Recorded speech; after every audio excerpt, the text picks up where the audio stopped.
धान छत्तीसगढ़ की सियासत का एक बड़ा मुद्दा रहा है। कभी धान खरीदी तो कभी धान खराब होना तो कभी धान का समर्थन मूल्य राजनीति का विषय बना रहता है।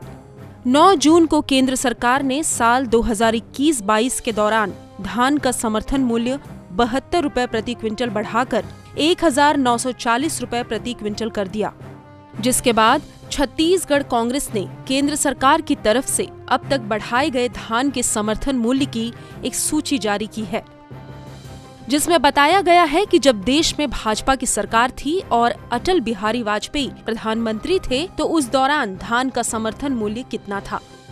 उसके बाद मनमोहन सरकार में धान का समर्थन मूल्य कितना बढ़ाया गया। वर्तमान की मोदी सरकार के कार्यकाल में धान का समर्थन मूल्य कितना है। इन आंकड़ों को जारी करते हुए कांग्रेस ने केंद्र की भाजपा सरकार पर किसान विरोधी होने का आरोप लगाया है। आइए पहले बात करते हैं कि किसकी सरकार में धान का समर्थन मूल्य कितना था और उसमें कितनी बढ़ोतरी की गई। साल 1999 में एनडीए सरकार में धान की एमएसपी 480 रुपए थी, जो साल 2003 में 540 रुपए पहुंची। साल 2005 में मनमोहन सरकार में धान की एमएसपी 570 रुपए थी। केंद्र ने 50 रुपए का बोनस भी दिया था। साल 2008 में मनमोहन सिंह की सरकार में ही धान की एमएसपी 850 रुपए की गई। साल 2011 में मनमोहन सरकार में धान की एमएसपी 1080 रुपए पहुंच गई। साल 2012 में मनमोहन सरकार में धान का समर्थन मूल्य बढ़कर 1250 रुपए किया गया। साल 2013 में धान का समर्थन मूल्य 1310 रुपए था। भारतीय जनता पार्टी निश्चित तौर पे किसान विरोधी पार्टी है और यह पूंजीपतियों की पार्टी है। इसका कारण यह है कि जब केंद्र में अटल बिहारी वाजपेयी जी की सरकार थी तब किसानों का धान समर्थन मूल्य मात्र 50 रुपए से लेकर 75 रुपए तक बढ़ा।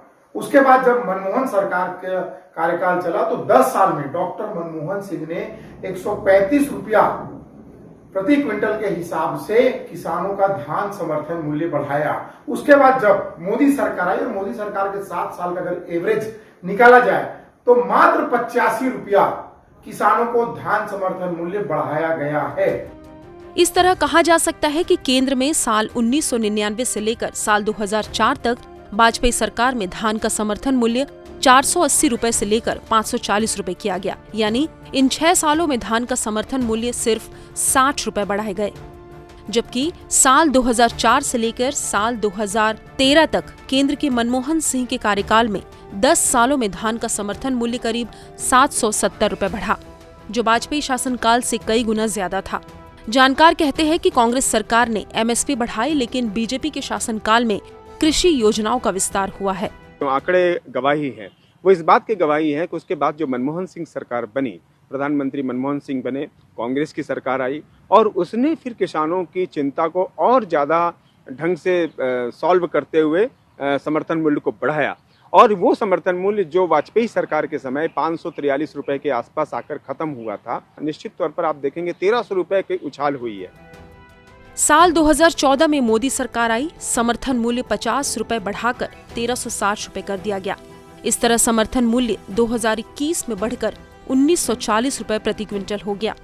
मोदी सरकार के 7 साल में धान का समर्थन मूल्य मात्र 580 रुपए बढ़ा। तब उसके सामने ये चुनौती होगी कि जो बड़ी लकीर किसानों की मदद के लिए कांग्रेस सरकार ने खींची, मनमोहन सिंह सरकार ने जो खींची थी, उससे आगे बढ़ करके कैसे वो किसानों का विश्वास जीत पाती है, ये अभी समय देखने लायक है। हालांकि 7 साल से ज़्यादा का समय नरेंद्र मोदी सरकार को हो गया है और समर्थन मूल्य कोई बहुत ज़्यादा नहीं बढ़ा है। हालांकि दूसरी जो योजनाएं थी किसानों की, उसके लिए जरूर नरेंद्र मोदी सरकार ने अच्छा काम किया है। आंकड़ों से दावा किया जा रहा है कि भाजपा के 2 बार के शासनकाल में जितना धान का समर्थन मूल्य नहीं बढ़ा, उतना डॉक्टर मनमोहन सिंह की सरकार ने अपने 10 साल के कार्यकाल में बढ़ाया। यही वजह है कि आज कांग्रेस किसानों के साथ होने का दावा करती है। प्रवीण कुमार सिंह, ईटीवी भारत, रायपुर।